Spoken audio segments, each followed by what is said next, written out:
bring class discussions at home with V-Smart School's webinar feature, where you can conduct classes with your students in real time. Setting up a V-Smart webinar is simple. Simply log into your account, go to My Webinars, click Create, and enter your webinar details. Set your webinar to your lesson so your students can join as participants. You can finally start your class. The webinar feature also lets you chat with your students and share slide decks and other learning materials via share screen. Amazing, right? Get V-Smart School and launch your remote learning setup for your school today. Email marketing@vivalgroup.com for more details.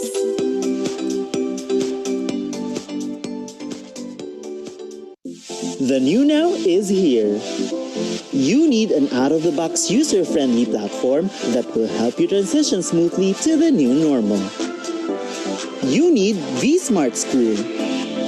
vSmart School is a one-stop teaching and learning online platform perfect for hybrid learning.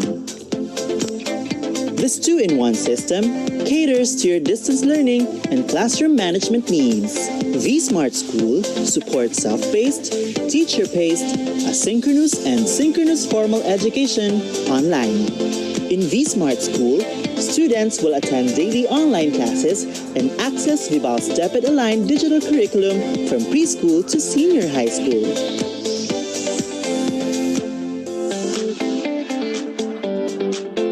Need content for college? We have them too.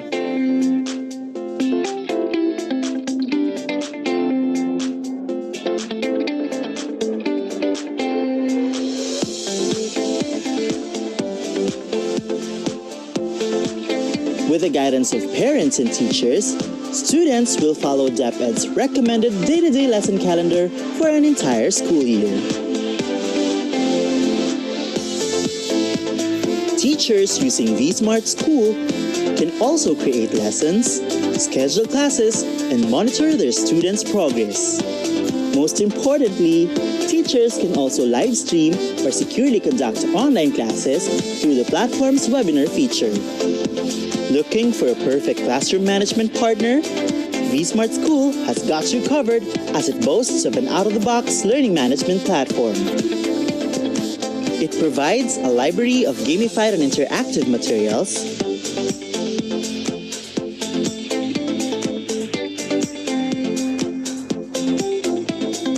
a lesson plan repository mapped to the curriculum,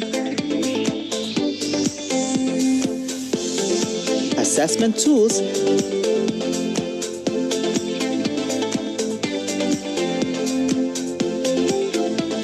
and ebooks that feature augmented reality technology. This LMS component of vSmart School is integrated with a learning record system. This means that through the system, teachers and students can track their teaching and learning journey. Not just that, teachers can also monitor students' grades through an electronic grading sheet called Gradebook. And if you need to deploy tests online, you can do so with Test Guru, where you can enjoy thousands of free test questions ready for deployment through the Vival Test Bank. See, all your distance learning needs are here in vSmart School. Packed with curriculum-aligned content, learners' progress reporting, and ebooks that are AR ready, vSmart School goes beyond the traditional classroom experience. The good news is, you can also enjoy the vSmart School experience without the internet connection through its mobile app. Downloadable from Google Play Store and Apple App Store. So what are you waiting for? Start your virtual classroom with vSmart School.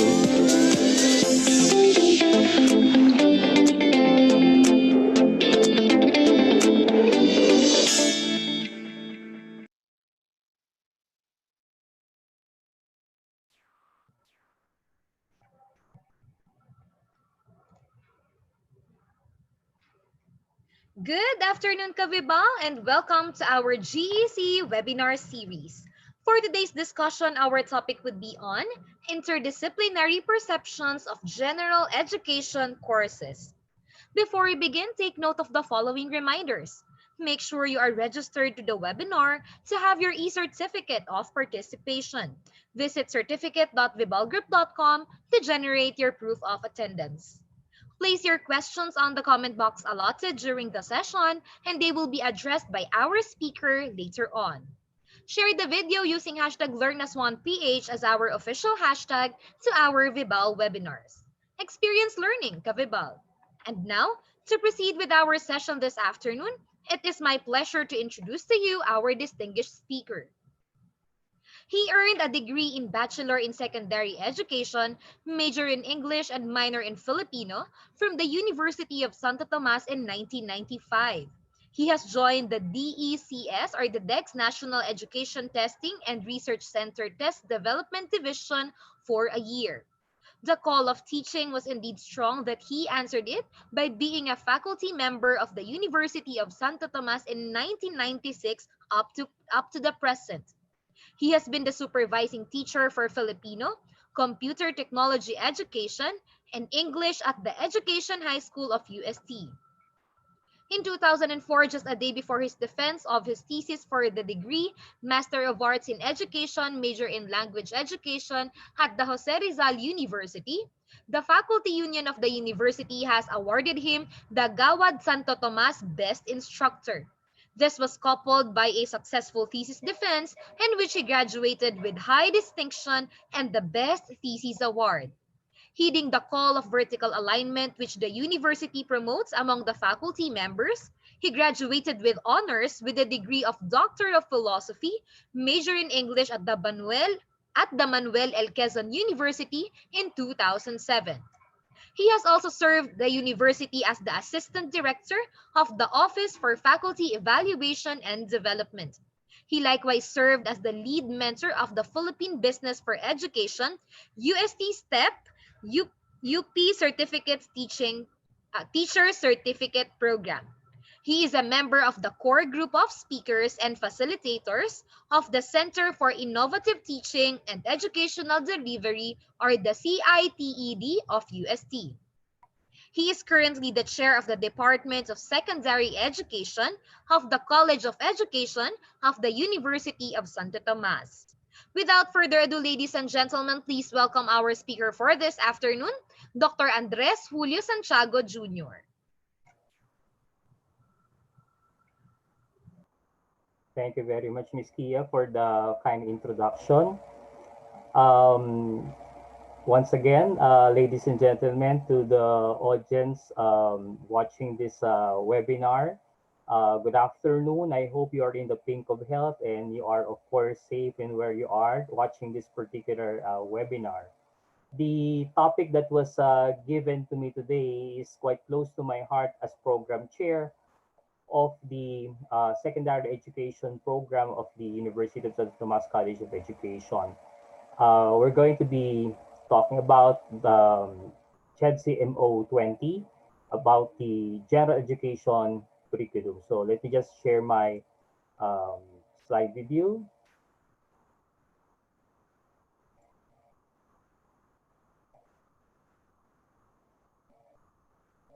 So the title of my discussion this afternoon is Interdisciplinary Perceptions of General Education Curriculum, aligning with CHED-CMO Series 2013. I do have here my email address, so if in the event there would be some other questions you would want to pursue after the presentation, perhaps we could exchange emails. May I just have first a disclaimer before I started my presentation,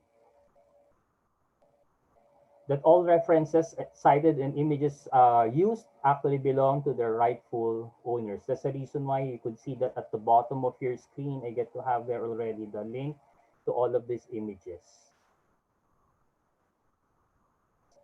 Growing up as a college student in the 90s, this is one show that I believe that my contemporaries would usually devote their afternoons to, and that's music television or MTV. And At one particular time, there was one episode wherein the topic was about the next generation of professionals, in which case the statement uh, was given that the next generation of professionals will have 7 career shifts. Just imagine, ladies and gentlemen, our own parents, our grandparents, those who have gone before us would just have one and the same career. From the start, after graduating from college, until the time that they would retire, they would have one and the same professions. But MTV already saw it coming as early as mid 90s that the would-be professionals, and we're talking about millennials and possibly the students that we now have, the edgers, who would eventually have 7 career shifts. My outline of sharing this afternoon would be only on 3 particular points. A quick look at the CHED-CMO Series 20, CHED-CMO 20, Series of 2013, the curriculum alignment and mapping to tertiary degree programs, and of course, the confluence of disciplines. So indeed, in the classroom, there's a particular law. A quick look at the CHED-CMO 20 Series of 2013. So part of this one, if you are an administrator, if you are a program chair, more likely you have seen this document.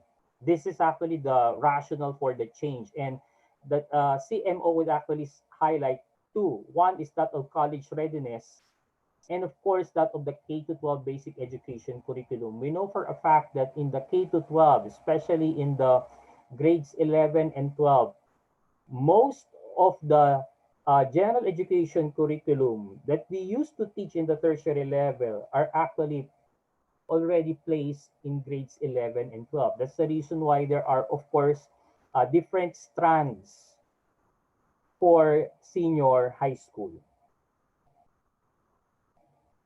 Another part of this one is, of course, that of our Constitution, Article 14, Section 1 and Section 2. Establish and maintain and support a complete, adequate, and integrated system of education relevant to the needs of people and society. And of course, exercise reasonable supervision and regulation of all educational institutions. And of course, with the Higher Education Act of 1994 that established the Commission on Higher Education, which actually sets the minimum standards for programs and institutions of higher learning. Okay. Furthermore, the college readiness standards has already been integrated to the GE courses in higher education programs, in the senior high school core courses, creating now a window for the revision of the current GE curriculum that we are now having, of course, in the 2017 series of our degree programs. Currently, the series year of the tertiary level programs that we are now implementing are series 2017. Most of them would be series 2017. Okay. So this is also part of the rationale that there were, of course, public consultations with stakeholders and other interested parties before, of course, the rollout of this CHED-CMO 20. So again, it provides a framework and rationale of the revised GE or General Education Program or courses as a paradigm shift and in context of the K-12 curriculum. Because of course, we would have to step up now the competencies now that these general education courses that we used to teach for a tertiary education are now with the senior high school strands. Part of the framework also of CHED-CMO 20 would be, of course, related to this one, would be the 4 pillars of education. And I'm pretty sure you have heard and you have listened to so many seminars and workshops related to this one, that of learning to live together, learning to be, learning to do, and learning to learn. And even, of course, the framework for 21st century learning that highlights these 3 areas: life and career skills, learning and innovation skills, which focuses, of course, on the 4 C's: critical thinking, communication and collaboration and creativity, and of course, that of information, media, and technology skills. All that would be encompassed within the core subjects that of the 3 Rs in the 21st century themes. So under this one, you have standards and assessment, curriculum and instruction, professional development, and learning environment. Okay. Another framework that we could look into, um, attuned to CHED-CMO 20 of 2013, would be the UN Sustainable Development Goals. So you have these 17 goals that each and every nation is supposed to address, from zero poverty or no poverty down to partnership for the goals. I'd like to also cite at this point of the discussion that we have to establish also that strong identity and sense of belongingness to the ASEAN. We are a member nation in the ASEAN, and all the more that it's incumbent upon us to actually promote and defend the following principles: that of respect for independence, sovereignty, and territorial integrity, down to freedom from external interference, subversion, and coercion. On the other side, you have the respect for fundamental freedoms, protect and promote human rights, and promote social justice, down, of course, to the adherence to rules towards integration and market-driven economy. I'm pretty sure, dear colleagues, the audience watching this webinar, you have seen this slide before. That's the reason why I'm simply highlighting this one, because this one really is very important in establishing our identity, not only as a Filipino, but also as a member of the ASEAN member nations. And if you can still remember, it was our former president, Gloria Macapagal Arroyo, who actually signed our participation in the ASEAN integration. If you remember ASEAN integration 2015, this also was a move so that we shift, of course, to the usual 10-year basic education to the 12 years K-12 basic education, that we're supposed to be at par with our neighbors in the ASEAN.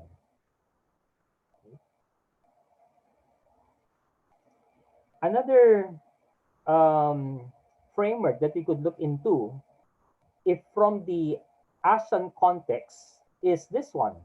It's called the ASEAN Qualifications Reference Framework, wherein there are 6 indicated areas that we're supposed to develop.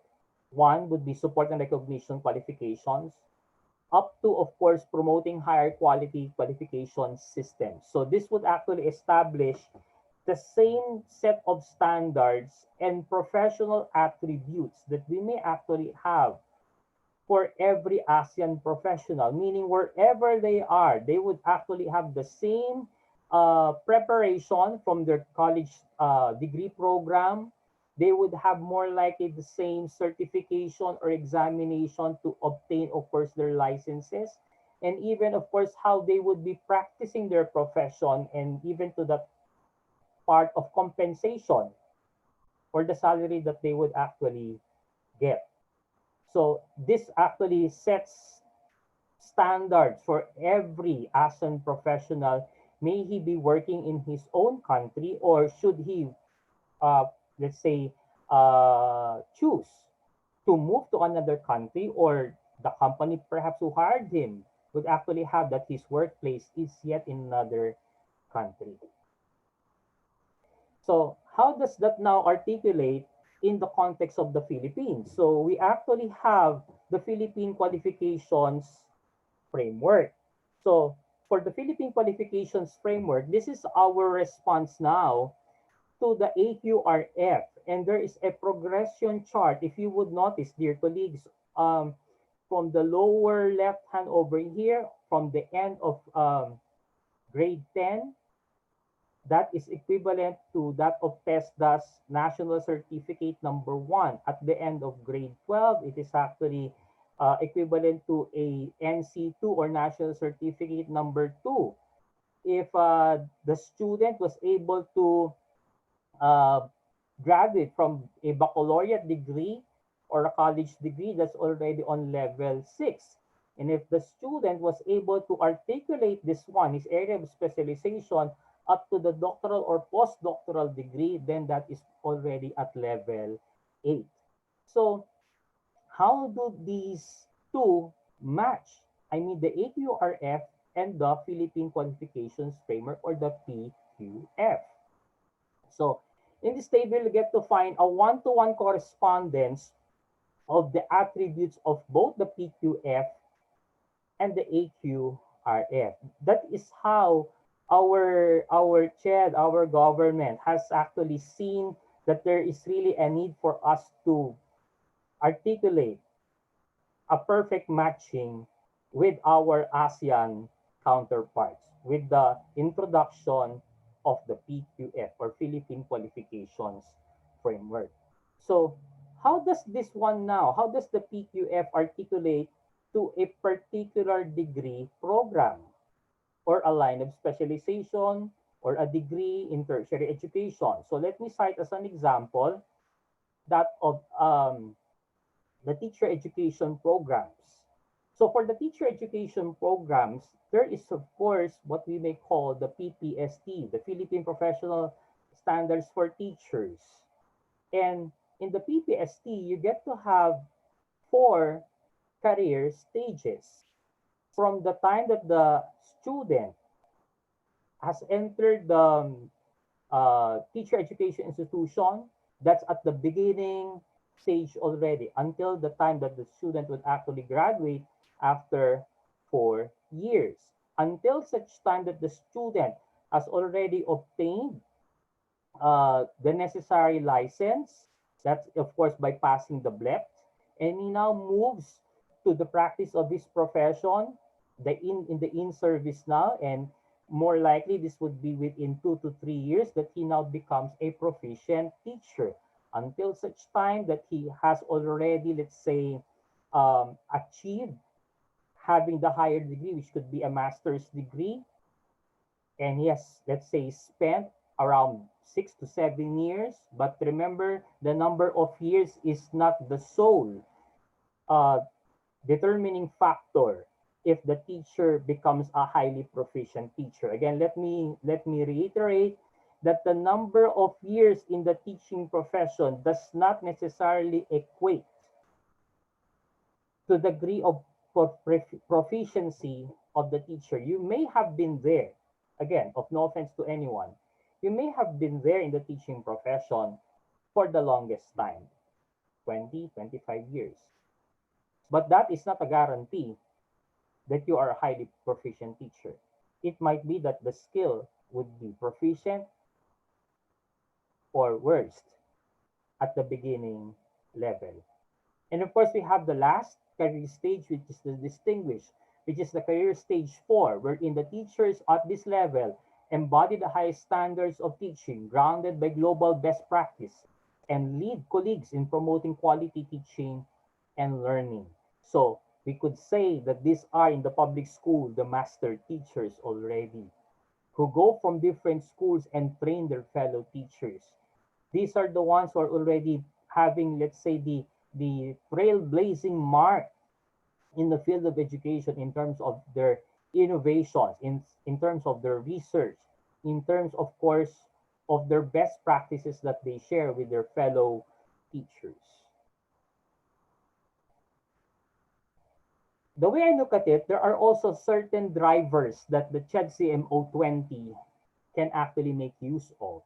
So in international setting, we have, of course, the 21st century learning, that of the 7 C's, that of collaboration, care for self, care for others, curiosity, cultural understanding, communication, creativity, and critical thinking. You have the 3 R's, risk-taking, reflectiveness, and resilience. And you have there the 3 M's, that the learning material is actually tailor-fitted, made for everyone, that the learning material should be meaningful and it should be motivating. If you would notice, dear colleagues, what do I have here in the photo are actually gears.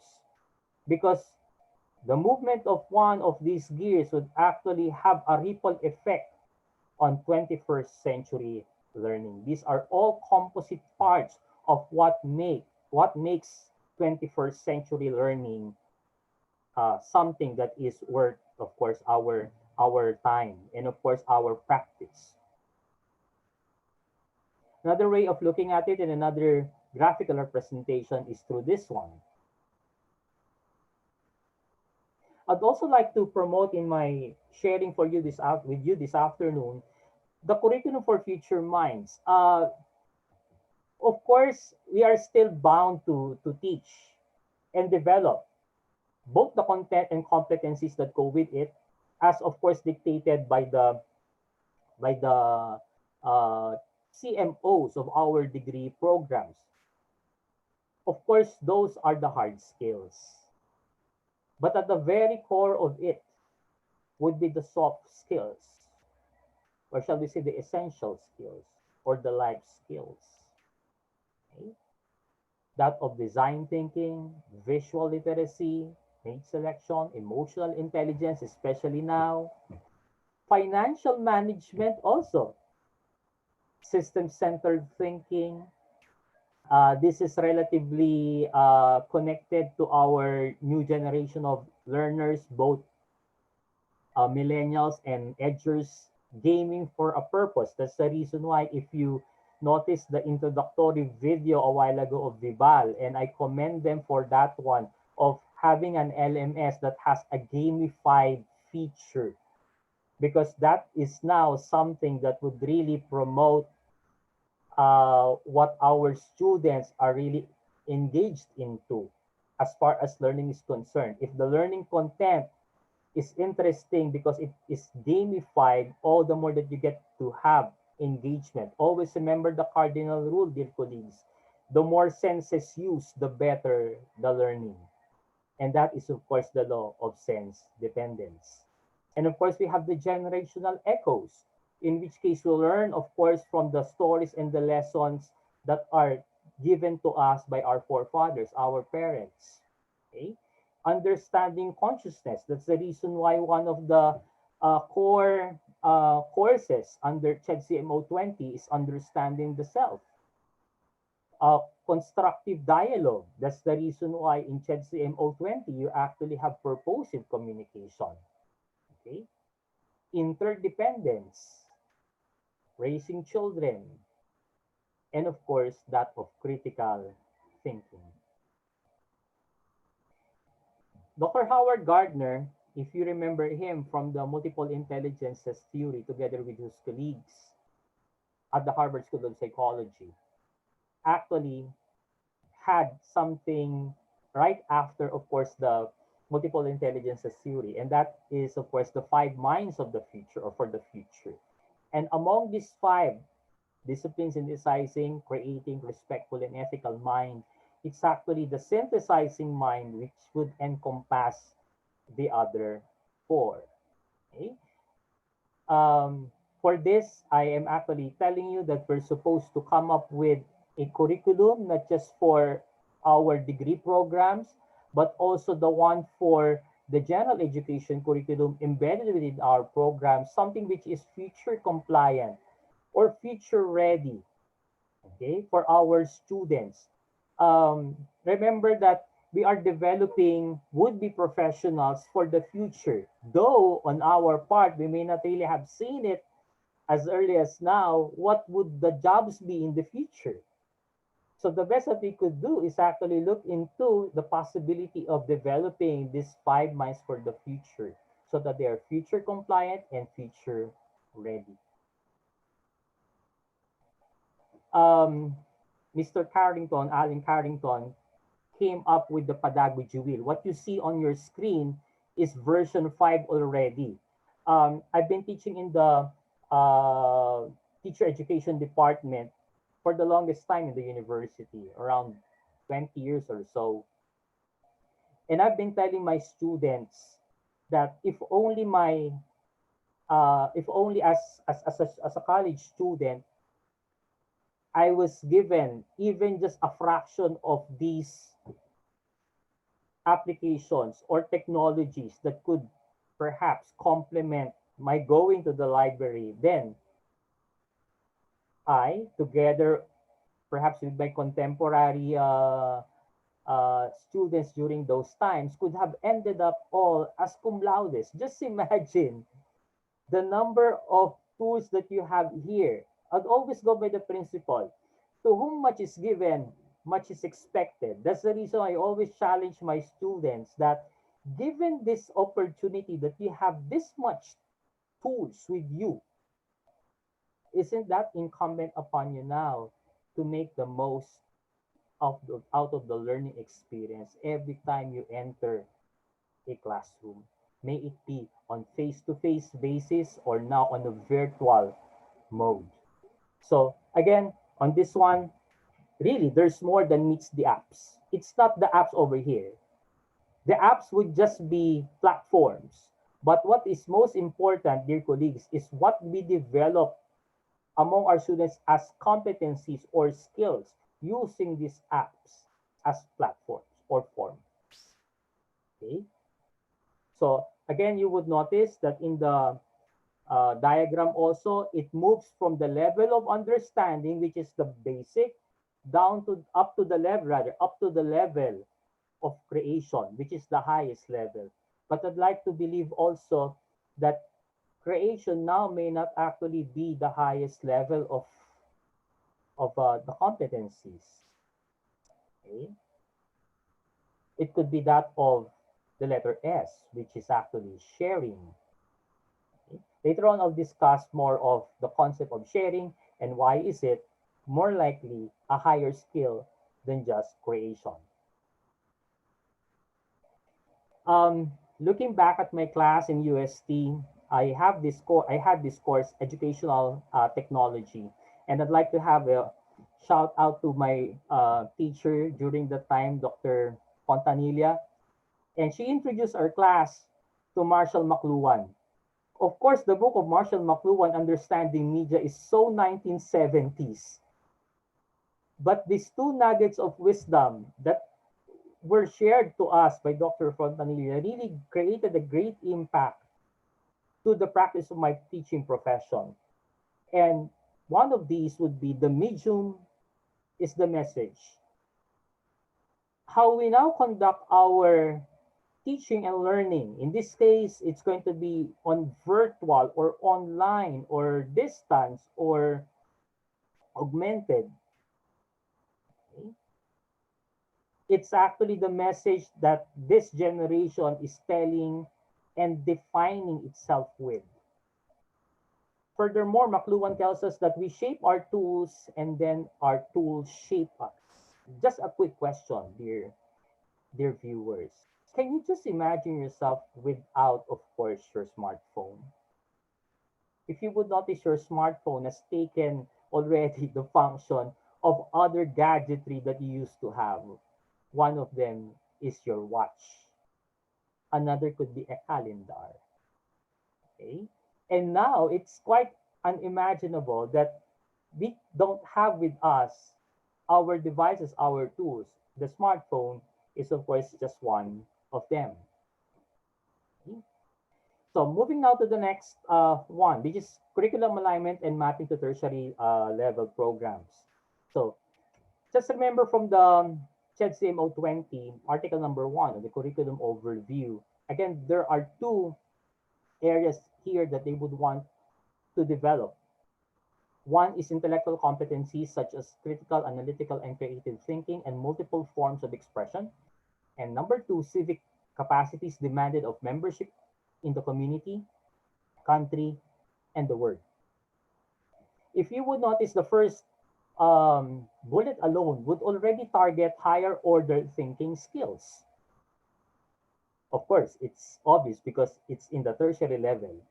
Number two is civic capacities. Not because that the student has graduated from the program and takes on the career, that's it.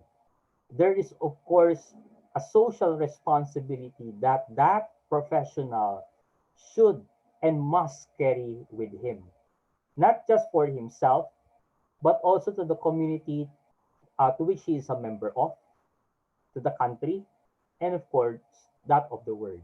So he's a citizen not only of the country, he is not only a member of his own community, but also that of the world. Okay? So there are also uh, goals for general education, for values reflective of humanist orientation, analytical and problem-solving skills, ability to think through an ethical and social implications, competency to learn continuously throughout life. So if you would notice, number 4 over here is that of lifelong learning, learning how to learn. I'm mentioning this one because could you just imagine, dear colleagues, the half-life of the competencies or the skills that we are developing among our students?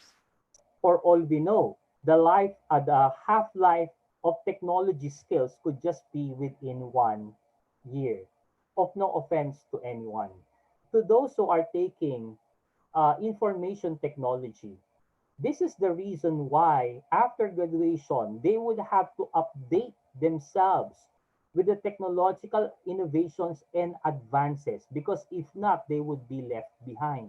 This is also the same reason why the different professional groups, okay, would actually sponsor seminar workshops so as to update their members of the different innovations or trends within the practice of their professions. And this is also the same reason why PRC requires us, of course, that when we renew our licenses, that we have to show proof of our CPD points through, of course, the seminars, workshops, and trainings that we have undergone. Okay, so next one is that, of course, there are overlapping realms. We cannot really discount this fact that there will really be overlapping realms. One individual where the student is enabled to develop his or her ability as a person, conscious of his talents, rights, and responsibilities, not only towards herself, but also towards others. Philippine society and the nation, where the individual is aware and proud of this collective identity. It's the reason why, dear colleagues, I am really promoting not just the Filipino identity that has to be woven through our curriculum, but also that of the ASEAN identity. And of course, that of the global community where the Filipino student recognizes and respects the fundamental humanity of all, respects and appreciates diversity, and cares about the problems that affect the world.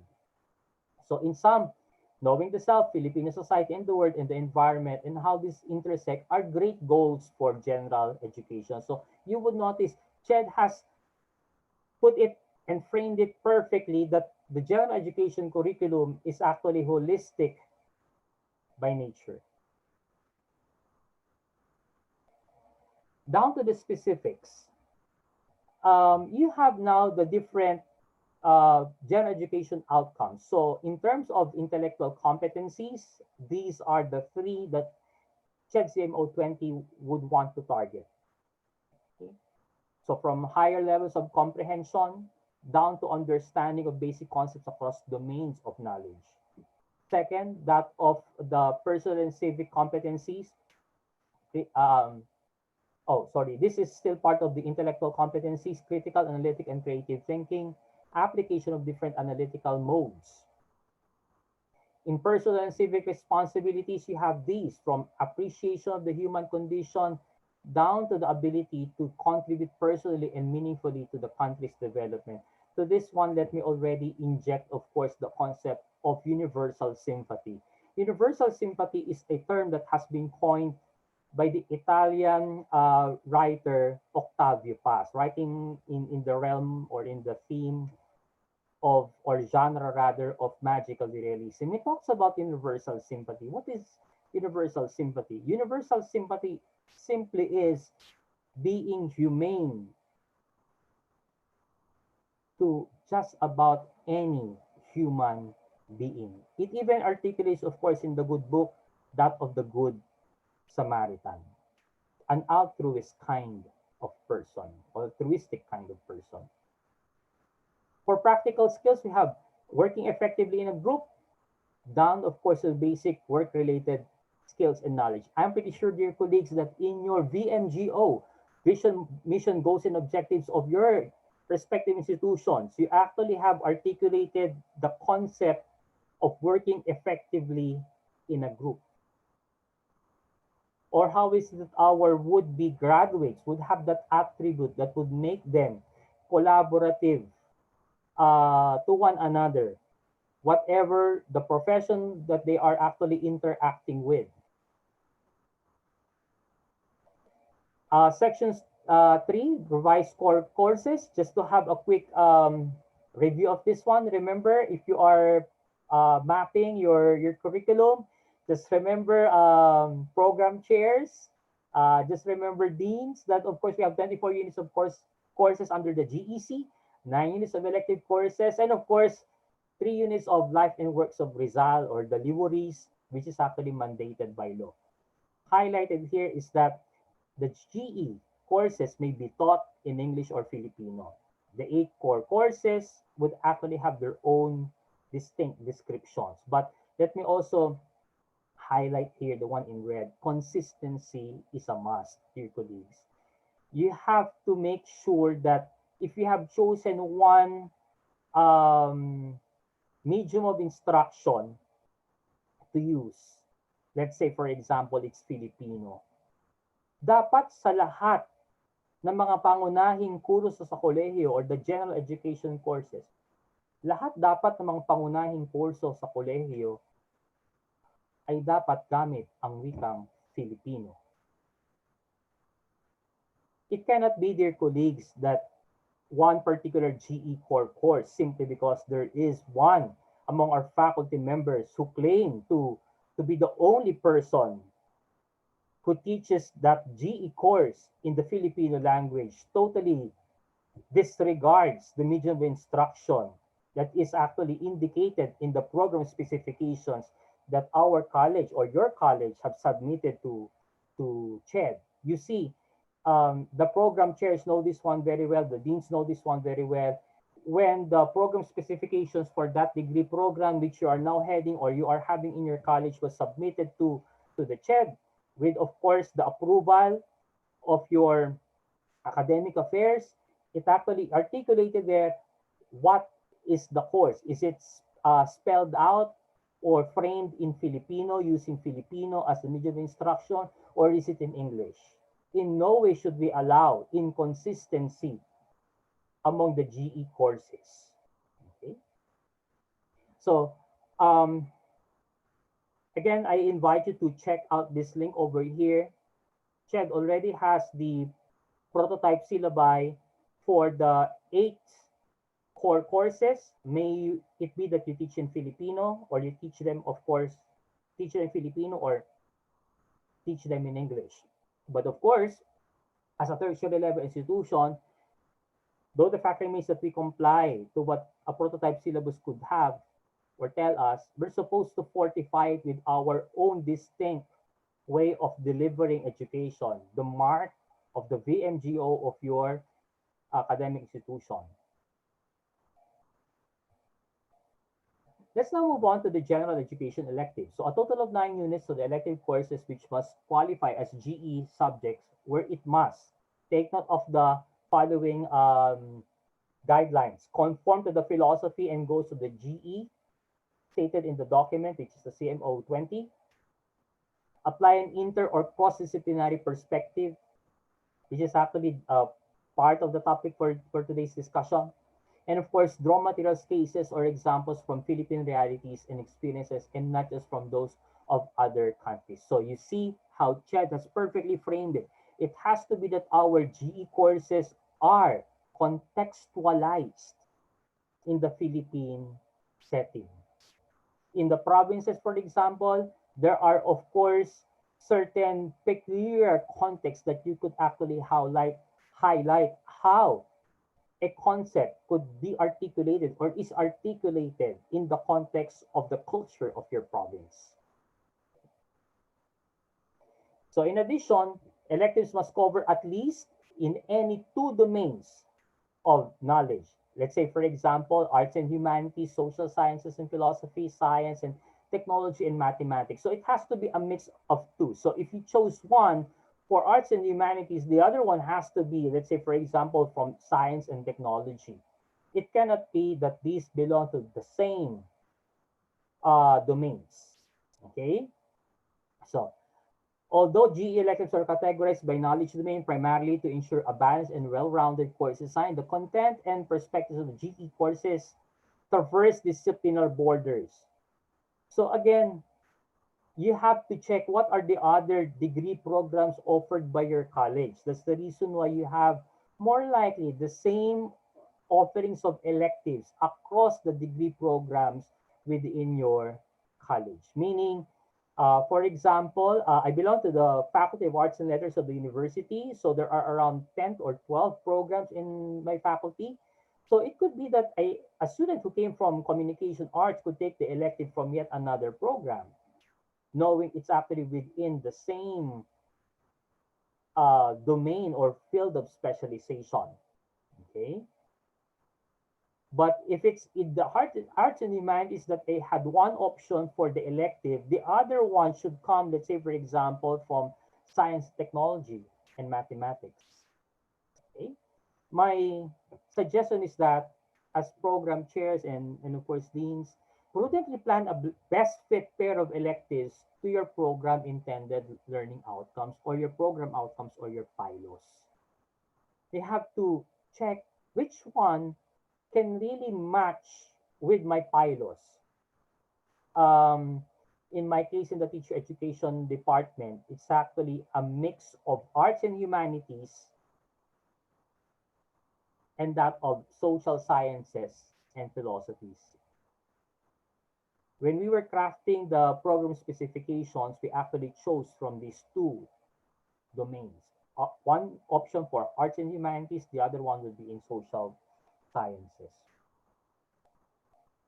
So let us now move on to the different possible courses that you could offer in each strand or in each domain, shall I say. So of course, under math, science, and technology, you have environmental science, people and Earth's ecosystem, human reproduction, living in the IT era. For social philosophy, you have religions, religious experiences, and spirituality, Philippine indigenous communities, gender and society, and of course, that of the entrepreneurial mind. Let me just highlight here that a lot of colleges and academic units or universities actually would highlight the choice of entrepreneurial mind.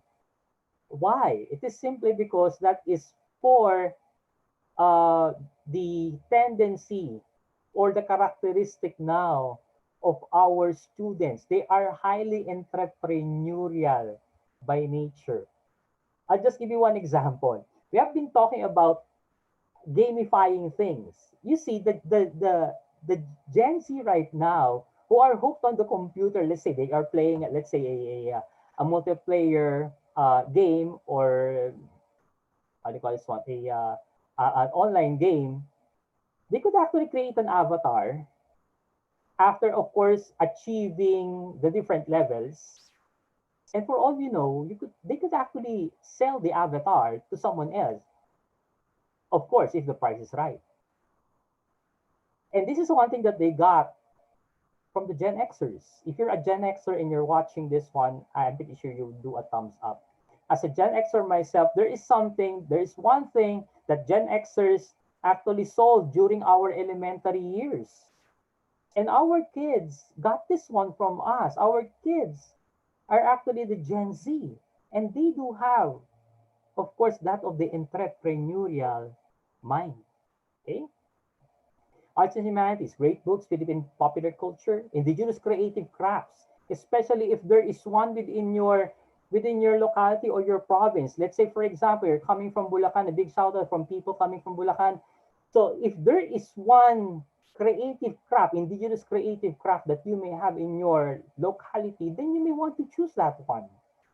If you're coming from Laguna, for example, the concept of paglililok or the art of paglililok, you may want to highlight that one as part of your indigenous creative crafts.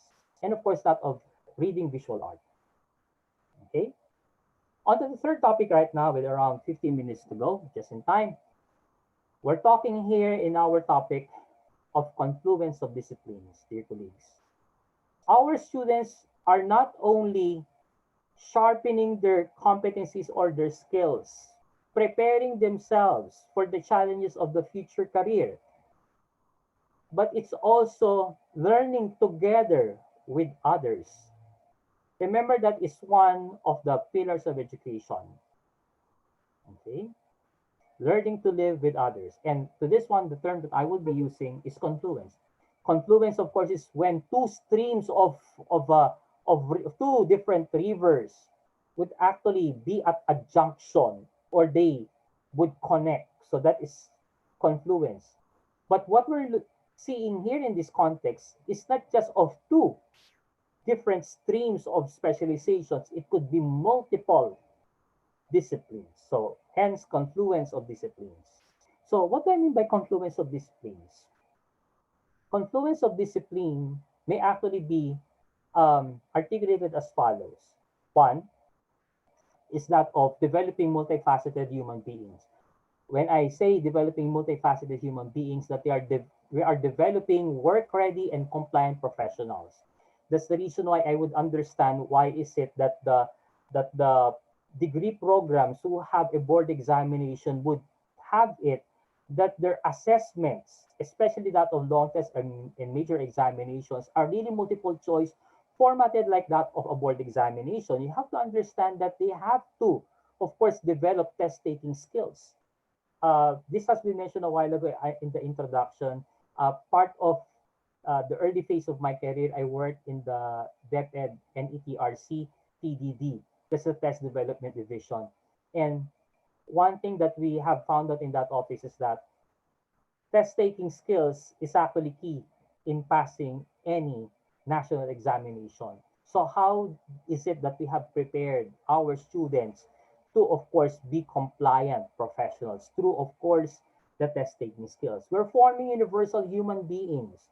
We're trying to, of course, balance compartmentalization. We're trying to create a team of experts. We're trying to nurture growth of the next generation of nation builders and stewards. In particular, in terms of developing multifaceted human beings, our Gen Z right now are highly competent and multi-skilled. They are the ones who have the so-called multi-slashy personality. What do I mean by multi-slashy personality? Yes, they took a college degree program. Yes, that's the college degree program to which you are actually a chair of. But it doesn't mean that if they are taking, for example, teacher education, that they would only focus on teacher education. For all you know, they're dipping their fingers into amateur photography. They could be a musician. They could be, let's say, for example, an amateur cook. And they do have a continuous growth of other add-ons to their personality. So you cannot really put them in a context wherein it's only their line of specialization. They have other personalities that they're also developing. Okay? They are always mobile or on the go. They are citizens of the world, and they are both active in real and virtual worlds. Not to discount the fact that they also have different personalities in the virtual world. If you remember millennials, a big shout out to you. When you were in Friendster, you had multiple accounts. You also had multiple emails, and these are proofs that you have multiple personalities in the virtual world, forming the universal human beings. So our students right now, the Gen Z right now, are with holistic personalities. They try to develop each and every part of their personality, may it be cognitive, affective, and of course that of psychomotor. They are good communicators and collaborators, and this is the reason why they are really so active in social media. Okay, and they have this high level of universal sympathy. Um, Again, if something happens in another country, they are quick to react to it, either by supporting it or perhaps debunking it. Okay, and of course, they are always for helping out other people, regardless of race, culture, creed, or philosophies in life. They have strong and determined advocacies. And this is also the same reason why you see them going out in the streets, or if not, you see them online, and they are actually promoting strongly their advocacies in life. And they are defenders of truth and justice. And this also articulates the fact that they are developing themselves as servant leaders. I'd like to focus also on this one, balancing compartmentalization. Though the fact remains, dear colleagues, that in our degree programs, there really is a line of specialization, which is, of course, part of compartmentalization. There's a term called vertical articulation. When a student graduates from a bachelor's degree, more likely he would articulate this one in the master's degree within the same degree program. If I took, for example, Bachelor of Secondary Education major in English, then I would have to take Master of Education for language education, or MA English or MA Literature. If I have to take my PhD, then I would have to make sure I would finish PhD in English. So that is, of course, compartmentalization. But what we're saying in the SHED CMO 20 is that we try to balance compartmentalization. That though it's always sets a bar higher in the field of expertise for a student, and that is relatively true. I've been telling my students in the teacher education department that they do have a timeline in terms of how they articulate their degrees. So 4 years in college, let's say for example, 3 years for the master's degree, and let's say for example, 4 years for their PhD. So usually our students right now, I think, would graduate at the age of around 22 or 23. So adding 3 and 4, so by the time that they are 30, they are already degree holders onto the PhD level. Yes, our students may be highly specialized through the different degree programs that they took, but they know a bit of all other things as well. Remember, this is not the tendency of the Gen Z. Though they specialize on something, it's through the GE courses that they get to know a bit of all other things. That's the reason why you're supposed to choose a prudent mix or a match of GE courses coming from two different domains, as aligned, of course, to your PILOS or your program outcomes. It actually maintains a healthy work-life balance. So even if they're practicing professionals, they could be doing something else after their office hours, okay? Which may not actually be within their line of specialization or profession. And of course, our students right now actually appreciate others' lenses. So they might be in the engineering program, but for all you know, they are not really having too many friends from the engineering program, but from the other programs. And I really would recommend that our students mix with other students from the other degree programs, because that is maintaining a different lens or different perspective other than their own perspective. So it becomes now holistic. And of course, these generation of students are all team players who are always willing to help and share. They're just a tweet away, they're just a text away. Okay? And another one that I'd like to highlight, the articulation of the GE courses and how this one gets to be interdisciplinary, is that through the GE courses, we're trying now, or we're creating now a team of experts who know their place in their class picture. What do I mean by that one? They know that they are newcomers in the workforce, for example, about to learn the ropes from the millennials who are their immediate superiors, or perhaps the Gen Xers who could be the CEO, or perhaps the baby boomers who could actually be a member of the board of trustees. They know their place in a class picture. They will not, of course, impress their presence, but they know how is it to conduct themselves prudently wherever they are.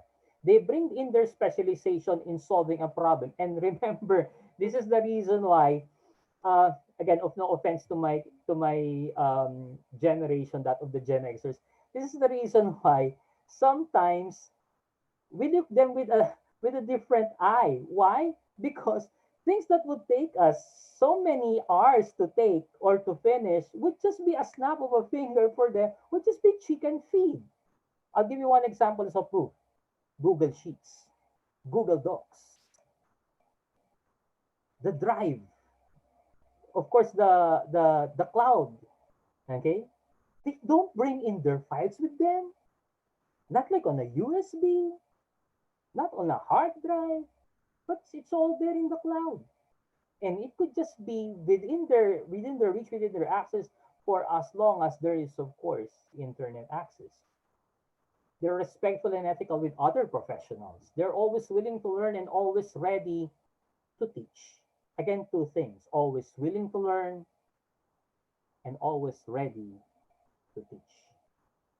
And of course, most importantly, they connect with all generations easily. I think that is one uh, defining characteristic with this Gen Z students right now. It's very easy for them to connect with any generation. May you be a millennial to which they're having close affinity with, or perhaps Gen Xers like me, or perhaps baby boomers like their lolo and their lolas. And of course, the last one in my slide with 5 minutes to go is this one: nurturing the growth and of the next generation of nation builders and stewards of the world. I'd like to believe that the GE core courses, together with the electives in CHED-CMO 20, would actually enable our students to fully internalize their respective ikigai. Ikigai is a Japanese concept transliterated as the reason for being, having to answer 4 questions. Okay, what is it that you love? What is it that you're good at? What are the skills that you can do? And what would be those things that you could be paid for? If you could answer all of these 4 questions positively, then you already know your purpose for being. That's your ikigai. That your sense of morningness, dear colleagues, would just be that of making that day perfect. Like a Japanese samurai would always do. As soon as he wakes up in the morning, the only thing that he has at the back of his mind is how is it that I would be able to perfectly live this day that has been given to me by God as a blessing in articulation of my ikigai, my reason for being. They are fully cognizant, of course, of the Greek concepts ethos, pathos, and logos, that of ethical considerations and treatment with one another, pathos or emotions, especially now in this situation of the pandemic, that everyone needs to have emotional support. And I'd like to say it's a strong emotional support that we're supposed to give one another. And of course, that of logic, how to quickly and prudently think at this particular perilous times. Highly creative and innovative. And remember, I'd like to, of course, highlight here one idea that I also learned from our current Dean Pilar Romero, that there is no box. That our students would have to be given that idea to be highly creative and innovative. There is no box in the first place. That would actually give them now the opportunity to unleash their creativity. And remember, the man of the last century in the Time magazine, um, Albert Einstein, would tell us that imagination is far more important than knowledge. You could ask SpongeBob and Patrick perhaps for that one. And of course, number 4, they're high in naturalistic and existential intelligences. That's the reason why they're always connected and grounded, of course, with Mother Nature. And how is it to protect Mother Nature? And of course, their connection with, of course, their creator. Okay? And of course, the last one is that they are highly altruistic. They're always selfless, and they have this kind of selflessness as they exercise, of course, they're helping other people, and of course, making sure that they focus on helping out those who are actually in need. Again, this is the concept of universal sympathy that was mentioned by Octavio Paz. So to this one, I end my short sharing with you this afternoon, and I hope and pray that at least I have given you insights that you may want to have as part of your reflective practice as you prepare for the new school year, as you, of course, check the alignment of your GE courses offering in your various degree programs. Again, if ever there would be some questions that you may actually have um, that I cannot answer through this webinar, my email is here. You can contact me, and definitely I'll be more than happy to connect with you. Thank you very much, your colleagues. Thank you very much, Doc June, for that very insightful session you had with us this afternoon. So we now proceed to our question and answer part, Doc. Okay po. So for our Okay. first question, this is from Mr. Henry de la Peña. Sir, in your own opinion po, should we focus on localization of education or on internationalization of education? Thank you very much, sir, for that question. Actually, that question is very important because, for one, we are a signatory to the ASEAN Integration 2015, and we also have to recognize the fact that we are Filipinos. So I think the answer to that one is globalization, or shall we say, thinking globally but acting locally.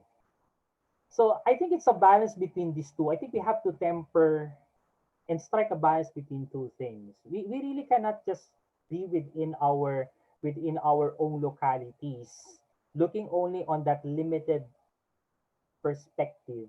But we have to also set our eyes to what is actually going on in the global context.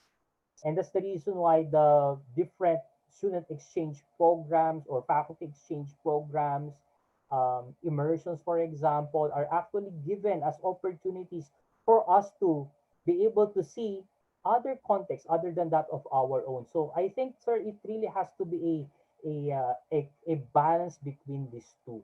I suggest that you may want to have some initiatives within your academic institutions that would actually promote one localization of, let's say, the knowledge and culture within your locality, and another initiative perhaps of your college or academic unit that would focus on internationalization. When I say initiatives, all the projects would actually be within the two areas. So what projects, what activities would you have in your school that would promote local knowledge, local culture, maintaining the identity of your locality and your people, especially within, of course, the provinces or the different um, indigenous groups that we have in the country. And of course, the other one is that of projects within the international realm. We really can't help it but connect, of course, with our international partners. Um, of course, the closest could be that to ASEAN. Thank you. Okay po, thank you so much po, Doc. Then for our next question, this is from Miss Jane Solomon. Good PM Yes. po, sir. Is interdisciplinary approach applicable to those homeschooled learners? Yes, I think the interdisciplinary approach can also be used with homeschooled learners. For one, it is universal in context. We cannot really say that if a student came from a homeschooling um, system, for example, we cannot say that the perspective would be limited simply because he was homeschooled. All the more that we're supposed to expose him to, of course, the realities of the outside. I mean, outside the homeschooling context. So I think the best way to do that is when we connect, of course, with faculty members or administrators from other programs, so as to enrich the exposure. You'll never know if you can strike, for example, an activity wherein you will be bringing together students from different degree programs, and they interact or they come up with one particular project or program. For all you know, that would actually develop in them a new lens or new perspectives other than their own, especially if they were into homeschooling before. Thank you. Okay po, Doc. Then thank you po for our next question. This is from Miss Filomena Peñaflor. Good day Yes po, po, good sir. afternoon. In generation today, the children nowadays are focused more on internet, computers, and forgetting the values of a good child. How can we discipline them as parent as well as teacher? Um, on that note po that the students right now are more focused on the use of gadgetry, the use of the internet. Ma'am, and of course the other members of the audience, we have to understand that this is really something that characterizes their generation. Okay? In the same way as our generation will be characterized by certain tendencies also that we may actually have. For example, when I was a college student, as soon as the teacher gives out an assignment, and I hope my teacher will forgive me for this one because I'm letting the tea out on this. I'm spilling the tea on this one rather. As soon as the teacher gives us the assignment, I would play through one and I would raise my hand and say, Ma'am, may I go out? On to the dying minutes of the session, again, I would ask for permission to go out. What for? I will not go to the restroom. I would go immediately to the library. If only I have winged feet, I could have flown to the central library of the university. Each one of my hands over here would have their own minds because they know where is that book where I could find the answers to the teacher's questions. And if I found that book already, I have been telling my students about this one. Since the number of copies for that book is highly limited, I'm prompted now to hide that book somewhere else. Come back after at around 6:30 and get the book. Can you blame me? No. It's simply because we don't have that much number of copies of the particular book, unlike now. The students have it at the tip of their fingers. As soon as you actually give the question, they're already thinking at the back of their mind, can I possibly find the answer to this question or questions in Google? Is there a website that could possibly give me all the answers to these ones? And I'm telling you, even within a few minutes, they would be able to give an assignment, turn over an assignment. Okay? So it's not that they have lost a sense of values. I think it's just that as adults and as of course their guides, we're supposed to be there always to be of help to them because the information highway definitely is quite big for them to to understand that there are certain values also that they have to recognize and develop within them.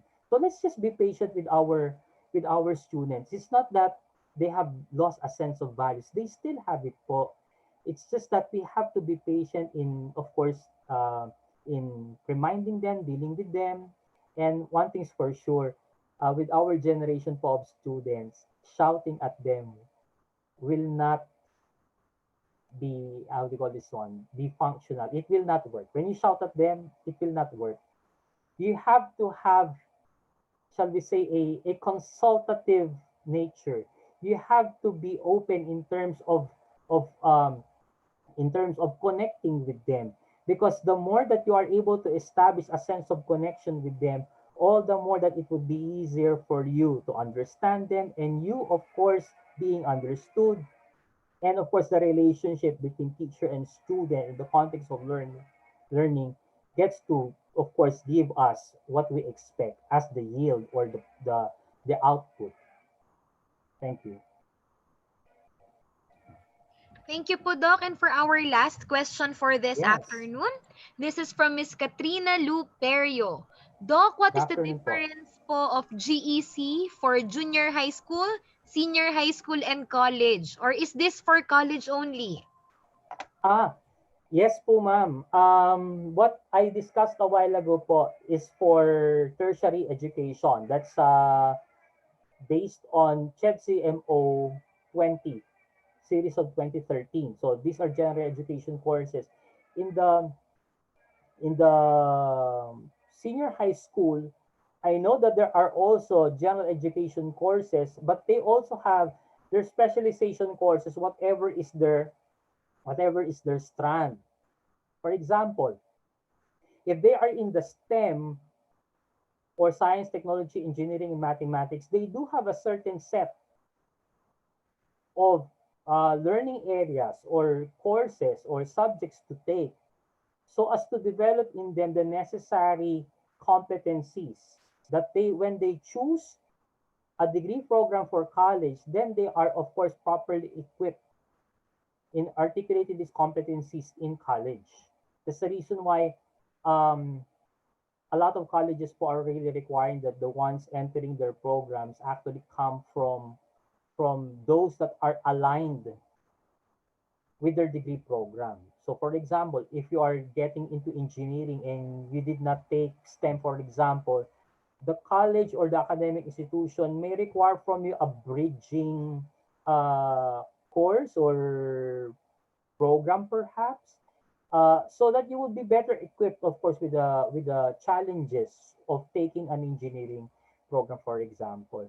Definitely for elementary education, it's general education po talaga. As of course, there are different subject areas that our students would have to um, uh, that would have to develop their competencies. And one thing there is that, of course, in the general education curriculum or in the curriculum of basic education, especially in the elementary level, it's spiral by nature, or even in high school, K to 10. It's spiral in nature, meaning there would be repetition, but repetition is for mastery. Always remember that the repetition of the competencies developed in basic education, K to 10, are moving towards mastery so that when they move on to grade 11 and 12, at least they have the necessary skills, required skills already to take on senior high school. Thank you po. Thank you so much, Doc June, for addressing the questions from our viewers this afternoon. Before we Thank you finally din end po. our session po, Doc, do you have any final reminders or final words for our viewers po? Yes, I'd like to take this opportunity to thank, of course, Vival, Ma'am Kia, and Ma'am Michelle for guiding me through this streaming. And of course, I'd like to thank each and everyone who's actually watching right now. I think we are not just nationwide, we are global also in a context that people could access this through YouTube. So wherever you are in this part of the world, if you are a fellow teacher, big shout out to you. So again, I strongly encourage you to, of course, be patient with our students. Remember, our uh, our vocation for teaching is really for the service of our students, for the service of our nation. That with the hope and prayer that our nation gets to develop and would be back on track with the help of each and every teacher. Maraming salamat po at magandang hapon.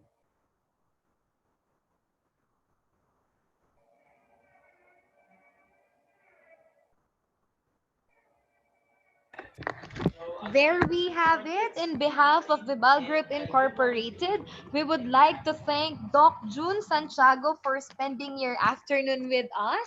Maraming salamat po, Doc. And we hope to see you po again sometime on our other webinars. And of course, Thank to all you our also. Kabibal viewers, thank you so much for your continuous patronage to our daily learning session.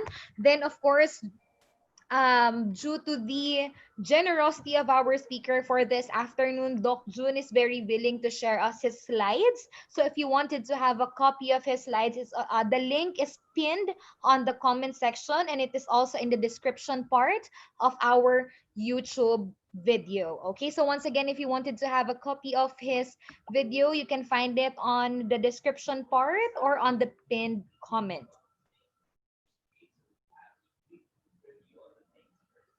Okay, thank you so much everybody. Then, once again, maraming salamat po at mag-iingat po tayong lahat. God bless po!